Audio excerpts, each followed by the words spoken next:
Once upon a time on Spaceship Earth, there was a man who went viral for teaching people for free what their schools should have. And they received so much benefit from his life-optimizing systems that 333,000 of them ended up gifting him $50 per month for 3 years. And he took the first month's $16.65 million and multiplied it by 5.6 times by depositing it with certain banks and got a total of a little over $92 million of non-recourse loans. He then took that money and bought and built many multifamily apartment buildings and started giving free housing and education to many of the gifters if they improved their lives by learning and applying his life-optimizing systems, as well as contribute to the community in whatever capacity they could.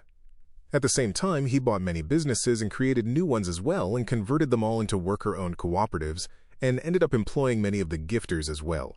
And many of the co-ops had tremendous success.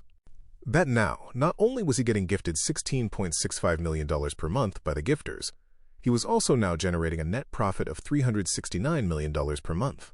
But he didn't keep all that profit to himself. Oh, no. He capped his personal take-home pay to $5 million per year. And the rest went back to the co-ops and the workers, now co-owners.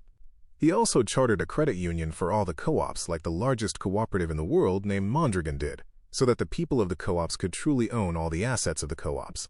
And in the multi- and single-family subdivisions that he built, he also created nearly fully automated storage warehouses that not only organized and insured everyone's stuff that was usually shoved somewhere in a basement, attic, garage, and/or storage unit, but also allowed everyone to share their things very efficiently as well if they wanted to.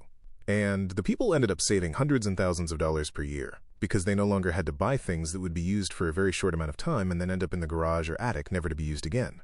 Now, another cool thing he created was a blockchain that ran parallel to the fiat system that made money completely transparent within the communities and prevented inflation, aka greed, from happening. And when the economic system outside of the communities finally collapsed because of the greed of the uber-rich and the apathy of the masses, they continued to do business amongst themselves like nothing happened because the blockchain mesh network kicked in.